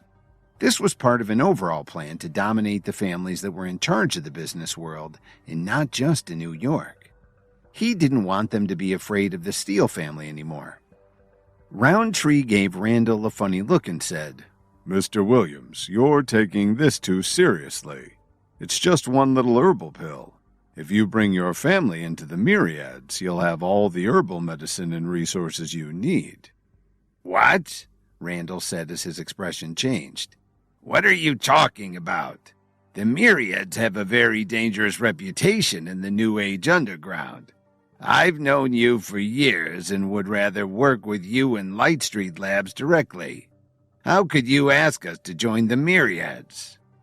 Don't worry, Mr. Williams. I have news for you. 5 years ago, I joined the Myriads, and I'm no longer with Light Street Labs, Roundtree said calmly. Why did you do that? Randall asked in shock. Well, I was with Light Street for almost 40 years. Apart from some of the most basic production techniques and scientific background, what did I learn? Roundtree suddenly seemed agitated. I was the best tech specialist they ever had, but because I wasn't part of the inner circle, they never promoted me to the highest executive positions. But then, the Myriads promised me a huge sum of money and set me up with the best resources available. Compared to Light Street Labs, it's like night and day. Why would I still want to work for Light Street? Roundtree said excitedly as he stood up from his chair. Mr. Williams, as long as you're willing to bring your family into the Myriads, I guarantee that the benefits will be beyond your wildest dreams. Plus, it's the only way you'll be able to get the pill we were talking about. It's not really made by Light Street, Roundtree said coolly. You're putting me in a difficult position, Randall sighed. How could I bring my family into an organization like the Myriads? Nonsense. These days, with all the competition, the most important thing is to improve your strength, your stamina. If you're worried about your reputation, why don't you go talk to Light Street Labs? They'll have nothing like this to offer you, Roundtree said matter-of-factly. In any case, as long as you don't tell anyone about joining the Myriads, your reputation will still be safe. But this is a serious decision, Randall said thoughtfully. I understand, Roundtree said, but I have to leave now. Please think about the future of your family. I'll come back in a month so we can discuss this again. Then he closed up his sample case and headed out the door. Grandpa Williams sat back down in his chair, unsure what to do next. Ever since Kevin had beaten up Merriweather and his gang, he had become the leader of the prison inmates. No matter what he did, whether he was eating or going to the toilet, there was always a large group of men following him around. This also gave Stewart a better rep because he was friends with Kevin. It was definitely survival of the fittest. After 2 weeks, Officer Emmett still hadn't found any evidence to keep Stewart in custody, so they had to release him. Kevin, gotta go now, but I'll definitely find a way to contact you, Stewart said as he shook his hand and patted him on the shoulder. Don't worry, I got a short sentence, so I should be out real soon, Kevin replied happily. But he thought to himself, I've been in this hole for 2 weeks just to get some information from you. It sure wasn't easy. Stewart smiled and headed out with a guard so they could finish his out-processing. The next morning, Kevin was released too. As soon as he stepped outside, he got a call from Officer Emmett. How did it go? Did you get any useful information from Stewart? Officer Emmett's words were full of expectation. No, that guy plays his cards close to his chest. I hung out with him for almost 2 weeks and we got along really well. But every time I asked him about his past, he changed the subject, Kevin answered truthfully. Nothing at all? Officer Emmett asked. She was extremely disappointed. How could her plan have failed? Kevin hadn't found out anything the department could use. Nope, nothing. The guy's very careful about what he shares, Kevin said lightheartedly. Anyway, I just spent 2 weeks in jail. How are you going to make it up to me? What's that? You didn't even complete your mission and you want me to make it up to you? Officer Emmett scoffed. Are you giving up on me already? Kevin said dejectedly. What if I find out something about the Myriads in the future? Kevin, do you have any idea what you're talking about? It's almost impossible to find out anything about them. We've been investigating them for so long, but we haven't found out anything useful. Officer Emmett hesitated for a moment before continuing. But let me warn you, you can't have any contact with them from now on. It's too dangerous. Then she hung up the phone without any warning. Damn, what the hell was that? Kevin wondered as he put his phone in his pocket. He thought for a moment and considered calling for a ride to Williams Media. After being gone for 2 weeks, he had no idea what was going on there. Just then, a tall, lanky guy and a tough-looking man suddenly walked up to Kevin. The tall one said, Mr. Williams, our boss would like you to come along with us. Who's your boss? Kevin asked curiously. You'll know when you get there, he responded. Then he gestured for Kevin to get in their car. Half an hour later, Kevin arrived at a bar a couple of blocks from North Michigan Avenue. The men led him into a luxurious private room. I told you I'd be waiting when you got out. When I found out you were sprung today, I made arrangements at my favorite bar, Stewart said as he smiled and walked over to Kevin. You didn't have to go to all this trouble, Kevin replied with a smile. While he was talking, Kevin's eyes swept across the private room and he looked at the other dozen or so people who were there with them. He was really shocked to see such an intimidating group. How many of them are experts in herbal medicine and martial arts, he wondered. What are all of you waiting for? Hurry up and meet your future enforcer, Stewart said bluntly. They all started greeting Kevin very enthusiastically, calling him their enforcer. What's this about, Brett? Kevin asked Stewart a little hesitantly. Please forgive me, my friend. The prison wasn't a good place for us to talk. That's why I deliberately concealed my identity, Stewart said with a faint smile. Oh, then who are you really? Kevin asked, even though he already knew the answer. Have you heard of the Myriads? Stewart said proudly. I'm one of the top bosses in the organization. The other members have to call me sir, but you and I don't have to worry about that. You can just call me by my name. The Myriads? Kevin said as he acted surprised. That's right. Stewart put his arm on Kevin's shoulder and walked him over to the sofa to sit down. Since you and I are brothers now, this is your chance to put your skills to work. From now on, you'll be the enforcer of the Chicago Myriads. Are you sure I'm the right man for the job? Kevin asked him guardedly. He had no idea what to think. He'd only just gotten into New Age medicine very recently. And here he was about to be put in a respected position in an underground organization that had some of the best experts in the world. Of course you are. You could really move up in our organization. You may not have enough experience right now, but I'm sure you'll do fine after you learn more. After saying that, Stewart patted Kevin's shoulder and said, But don't worry about all that right now. Take your time. You're really okay with this? Kevin asked, but still hadn't agreed. Of course, Stewart replied as he pointed at the people who were in the room with them. You'll be in charge of everyone here. There are also about 300 more in the building. Kevin was overwhelmed, but he did his best to look flattered. There's something else, Stewart said as he reached into his pocket. I had this ID card printed for you. It's from our parent organization, Infinitude Pharmaceuticals. No matter where you go, all you have to do is show it, and they'll know you're with us. A lot of people just know about us from our reputation in what many would call some very shady activities.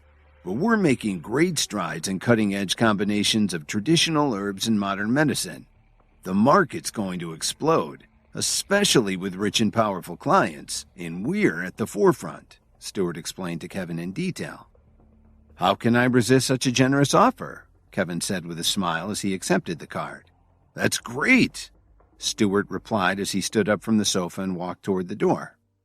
One of his aides entered the room with 3 beautifully dressed women, but Kevin had a feeling they didn't really want to be there. I've arranged for a bit of a celebration later today at the Whistler Hotel, Stewart said as he gestured for the rest of the group to leave the room. Then he turned to Kevin and said, In the meantime, please enjoy yourself. Then come and find me when you're ready to leave. Stewart smiled and closed the door as he left the room. Kevin looked at the women one by one. He sighed as he walked over to them and said quietly, I had no idea they'd do something like this. You should leave while you can, and be more careful in the future. Don't let them put you in this sort of position again. The women all looked at each other in astonishment. One of them, who seemed to be the leader, stood up to speak. After welcoming Kevin into the Myriads, Stewart had 3 beautiful women brought into the room and then he left. Kevin had a feeling they weren't there of their own free will.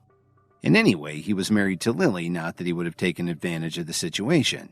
So he told the women they should get out before anyone came back. The leader of the group walked up to Kevin and said, You're not like the others. Please tell me your name. In the future, the Sideros Alliance will find a way to repay you for this. You're from the Sideros Alliance? Kevin's eyes betrayed his surprise when he heard her say that. Yes, we are, the woman replied as she nodded her head. My name isn't important, but you should leave quickly, Kevin smiled. Then he shook his head as he walked out of the room. Things were getting weird. First, Kevin had saved Marshall's men from the effects of an herbal ingredient, and now he had freed members of the Sidero Alliance. It must have been fate. After leaving the bar, Kevin called for a ride to the Whistler Hotel. I hope Mitchell Cook isn't at the hotel today, or this is going to cost me. When he got to the Whistler, Kevin saw someone familiar outside the building. It was Dalton Steele's wife, Miranda, being chased down the street by more than a dozen people. So, you're trying to run away? A man said as he suddenly pounced on Miranda and pushed her to the ground. She sure is hard to catch, another man shouted as he took out a rope to tie her up. Stop it, Kevin yelled as he rushed toward her. Without thinking, he shoved the man aside. Kevin, Miranda asked in surprise. She was relieved to see him but still called out, Go and find Dalton. Miranda knew that Kevin was good at fighting, but he was seriously outnumbered. And the guys who were chasing her were no slouches. Their boss was Dominic Archer. However, Kevin didn't pay any attention to Miranda's request. He kicked one of the other attackers with all his strength and then pulled her up off the ground, standing in front of her to protect her. If you know what's good for you, you'll get out of here right now. If you don't, I promise it'll be painful, their leader roared. I'll tell you what. I'll give you just 1 minute to get out of here, Kevin replied menacingly. Have it your way. Brothers, get him, the man yelled as he lunged at Kevin. The other men also reacted fast. They pulled knives out of their belts and quickly ran at Kevin. Kevin, you have to get out of here now. There are too many of them, Miranda shouted anxiously. If I let these guys get you, how can I ever face Dalton again?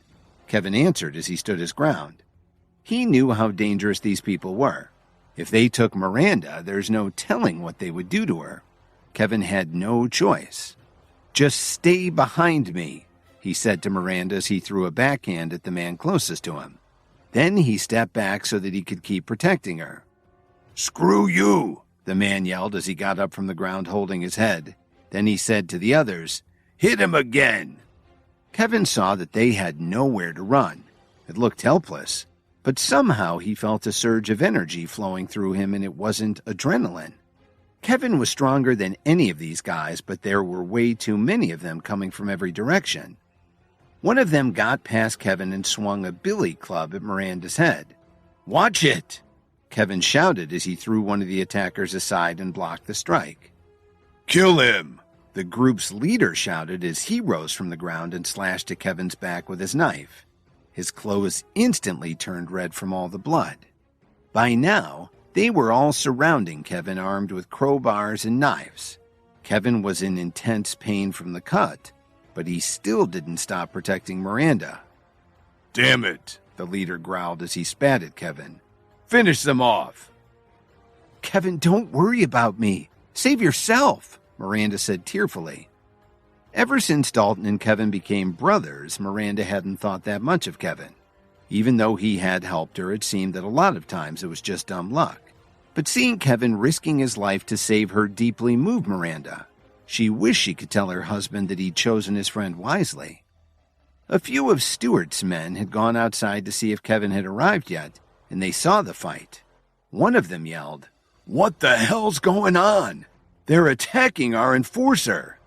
One of them shouted into the hotel, "Brothers, come out quickly! Our enforcer's in a fight outside!" In seconds, dozens of members of the Myriads rushed out of the hotel and surrounded Dominic Archer's group with murder in their eyes. "Who the hell are you?" the leading man asked in a panic. "Your worst nightmare," one of the Myriads said as he grabbed him by the throat and threw him to the ground.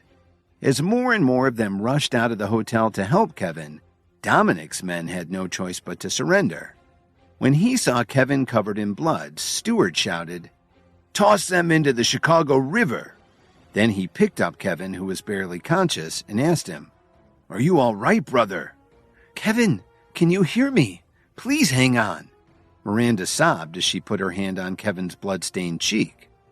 This whole mess had been caused by a turf war between Dominic Archer and Dalton Steele. Even though the Steele family had pulled out of their criminal activities, they still had a lot of entertainment properties. That ended up putting them at odds with the current underworld forces. Then, a couple of weeks ago, Dalton opened a new bar on the north side of the city. It was wildly popular and started to affect Dominic's businesses. So Dominic sent some of his men to vandalize Dalton's bar. But it didn't work. Dalton and his men ended up beating them up, sending some of them to the hospital. Dominic took this personally and asked Dalton to meet him to discuss the issue. But when he demanded half of the bar's profits, the meeting went sideways. So Dominic decided to get even by going after Miranda. "I'll be fine," Kevin said to her. "But you should get out of here and go find Dalton. And don't go out alone from now on." He felt like his entire back had been split open. Kevin didn't know why Dominic had tried to take Miranda, but he figured it would be safer for her to stay near her husband. "What will you do if I leave?" Miranda asked worriedly. Seeing how much Kevin had risked for her, she was deeply indebted to him. "You don't have to worry about me," Kevin said as he struggled to point to the people around him. "These guys will take care of me." Miranda had a lot of common sense. She knew they had to act quickly, so she patted Kevin on the shoulder and left to find Dalton. "Hang on, Kevin. We'll get you to the hospital," Stewart reassured him as he ordered his aides to get a car and rush him to the nearest emergency room. The hospital staff couldn't believe how many people came in to drop Kevin off. As soon as they were sure that he would get good treatment, most of Stewart's group left. "Kevin, you hang in there. I've got something to take care of, so I gotta get going," Stewart said earnestly. Then he hesitated for a moment before continuing. "I have to leave town tomorrow. You'll be leading the development of the Chicago branch while I'm gone. You're on your way up." "I understand, Brett, but it looks like I won't be able to see you off tomorrow," Kevin joked as he lay in the hospital bed. "Don't worry, my brother. Just get well. If you need anything, just ask," Stewart said as he patted Kevin on the shoulder. Then Stewart stood up and turned to the aides who were in the room. There must have been 6 of them. He said seriously, "It's up to you to protect our enforcer. I'm counting on you." "Yes, sir," they replied. "Rest up, my friend," Stewart said as he left the room. Kevin looked at the men who were standing guard over him.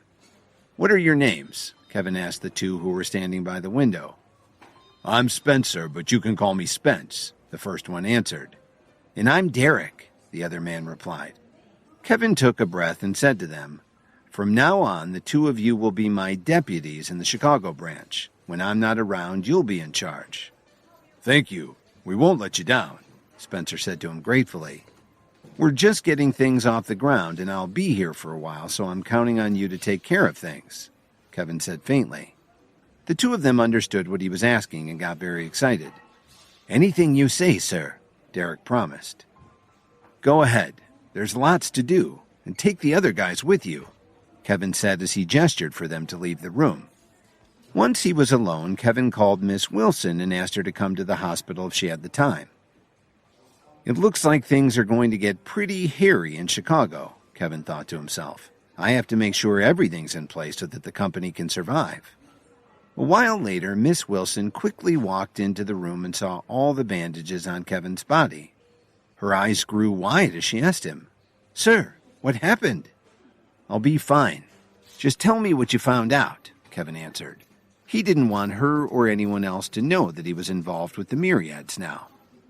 "There's clear evidence that Victoria and Jason Jones conspired to steal Lily's shares and have her banished from the family. In order to pay her bills, she got a job as a broadcaster with our company," Miss Wilson explained. "Is the import-export company also in the hands of the Jones family?" Kevin asked as he remembered what Tyler had told him. "Yes, sir, they took that too.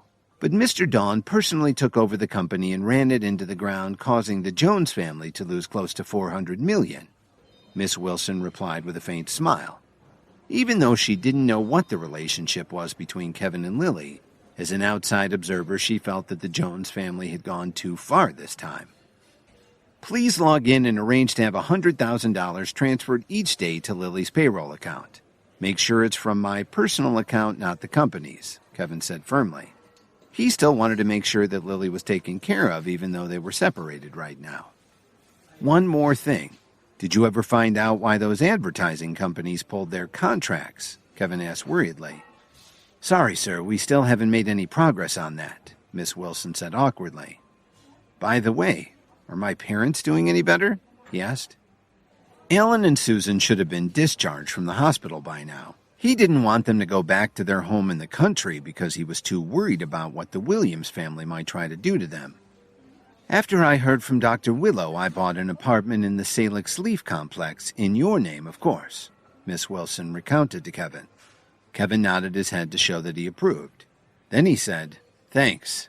I'll be asking you for your help with some company matters. And if you need a decision on anything, please give me a call any time."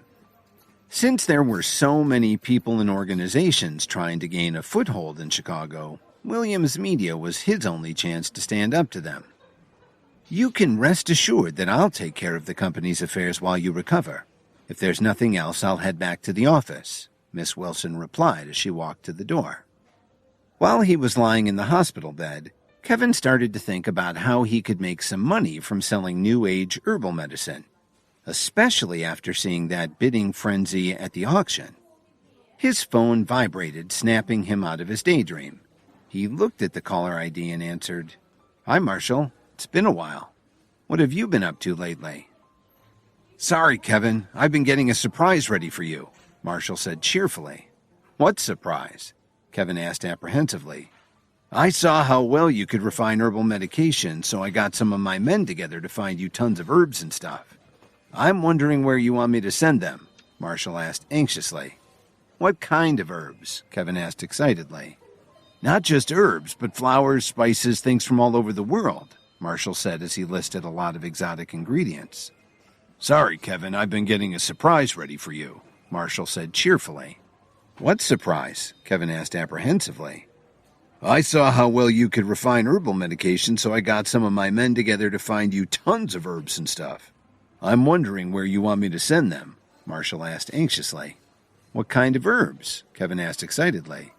"Not just herbs, but flowers, spices, things from all over the world," Marshall said as he listed a lot of the exotic ingredients. "Great. Send them to my place in Corwin Tower and then have someone pick me up at Downtown General," Kevin said happily. "Sure thing. I'll be right there," Marshall said as he hung up the phone. Kevin was so excited that he almost jumped out of bed. He remembered a recipe that could help him not only recover from his injuries but increase his power, and two crucial ingredients were in the list that Marshall had read off to him. That could get him in shape to compete with all the people who were trying to take over Chicago.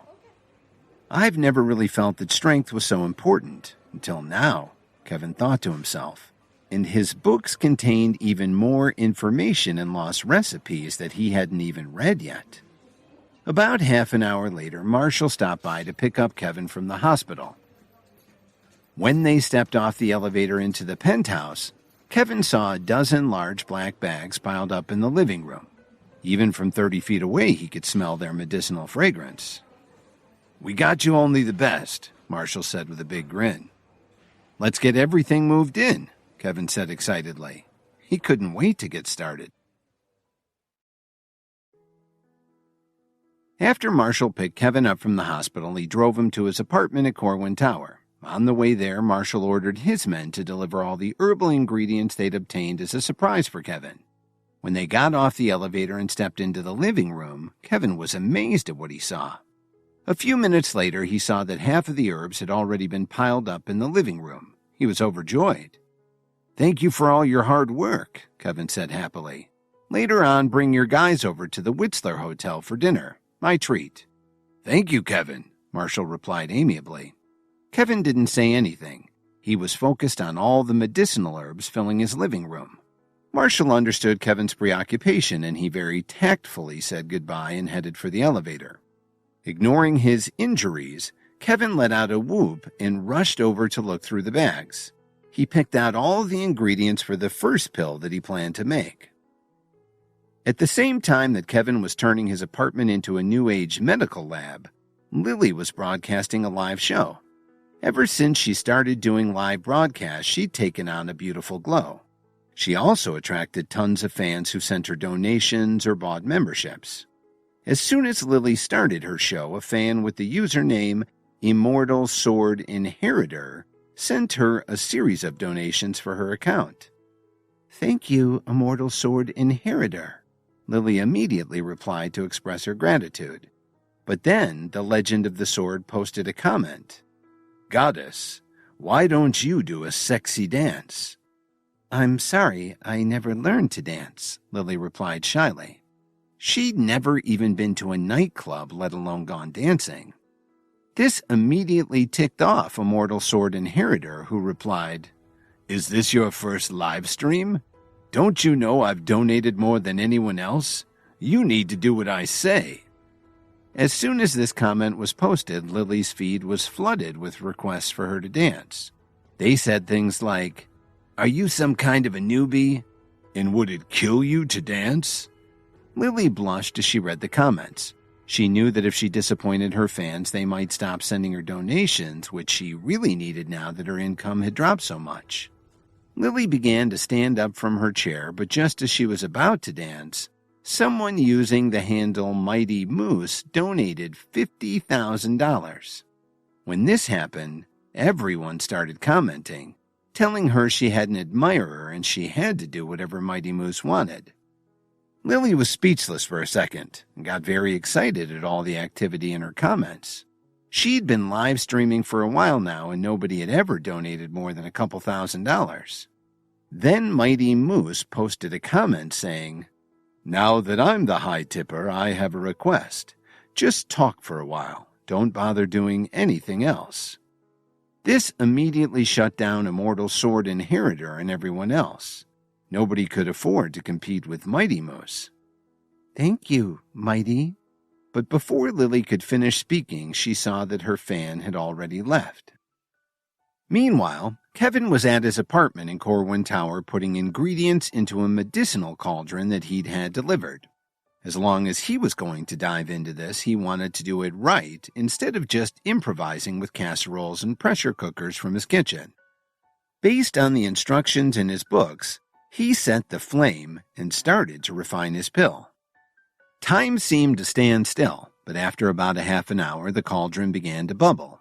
At the same time, a rich medicinal fragrance wafted out of it. Suddenly, there was a flash of lightning from the storm outside. Since Kevin was at the highest point of one of the tallest buildings in Chicago, he could see the city's skyline light up. Then the lights flickered for a moment as the power grid compensated for the lightning strike. Kevin looked towards the living room and saw a figure standing there. He wondered if the elevator had malfunctioned from the power surge because this was supposed to be a private entrance. But the man who was wearing a black suit, high collar, and bow tie spoke to him like he knew him. "Ignorant youth, how can you risk refining such a powerful pill in a place like this? You have no idea what you're doing." "How did you get in here?" he asked, but the man ignored him and walked straight toward the bubbling cauldron that Kevin had set up in his kitchen. Kevin wasn't sure what to do about this intruder, but he followed him anyway. Just then, another bolt of lightning flashed outside the window, followed almost immediately by a thunderclap. The steam above the bronze cauldron seemed to glow in the dim light. "Pill refinement should be taken very seriously," the man said in a gravelly voice, "especially with what some call the heaven and earth pill." The old man stood there and continued to lecture Kevin. "You're fortunate to be so close to the lightning. That will help the process." "Who are you?" Kevin asked cautiously. His eyes were fixed on the old man. Only now did he realize that the man had put on a dark apron over his suit. He also felt a very powerful and confident presence from him, more than anyone he could remember meeting, even the most skilled martial artists. But the man didn't answer Kevin's question. Instead, he ignored it and asked one of his own. "It's been many years since I've seen an apothecary with as much potential as you. Young man, where did you find the formula for this medicinal pill?" "Are you an apothecary too?" Kevin asked him in astonishment. He hadn't thought of using the term to describe himself, but it made sense considering how he was so interested in preparing the medicines, not just taking them. But he was also very wary. This could just be someone who wanted to steal his pill, which could be worth a fortune at auction. Suddenly, there was another bolt of lightning. It made the whole apartment shake, and when Kevin looked at the cauldron, the green glow became brighter and brighter. After the steam dissipated and the glow faded, Kevin looked into the cauldron and saw a green pill. The man took it in his hand and asked him, "Young man, who is your mentor?" "I don't have a mentor," Kevin replied, slightly irritated. "Please return the pill to me." Upon hearing this, the old man smiled. "Young man, do you realize that if it wasn't for me, this building would have been destroyed? Is that how you show your thanks?" "Well, it's not like I asked you to help me. Besides, I never invited you in. I should have you charged with trespassing," Kevin answered. "You've got a sharp tongue. It's been a long time since anyone talked to me like that," the old man commented. He didn't seem angry at all. Instead, he looked like he might break out in laughter. "That's not all I have to say," Kevin said as he put his hands on his hips.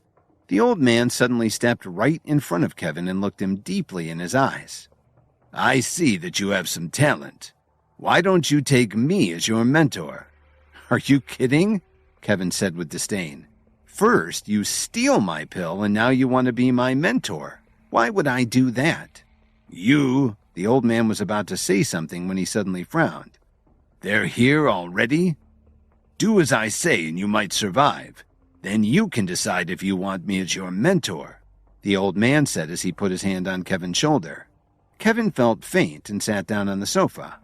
Maybe he hadn't recovered from his blood loss yet. Moments later, he saw 7 or 8 figures appear on the veranda.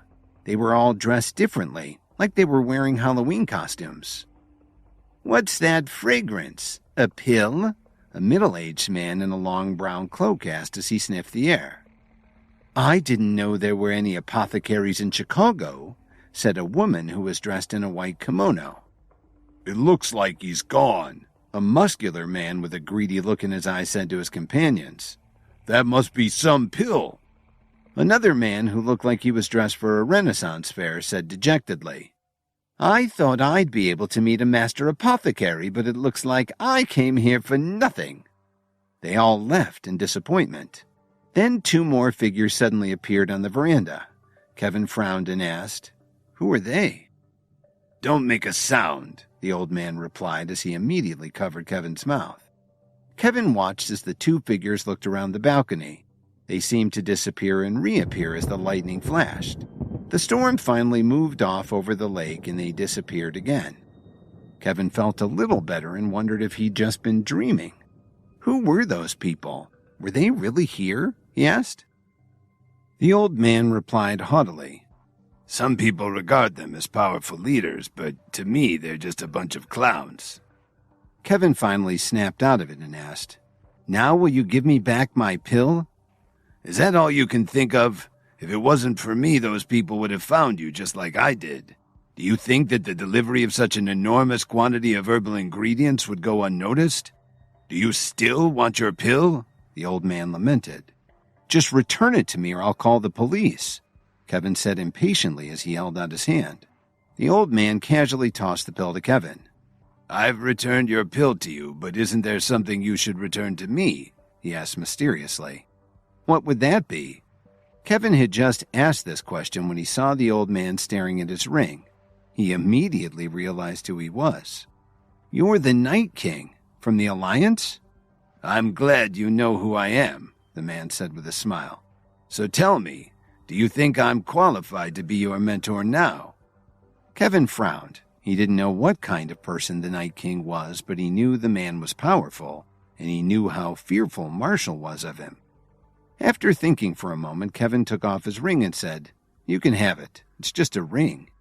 The old man was stunned. He didn't know how to react. He'd expected Kevin to be afraid of him and start begging him for mercy.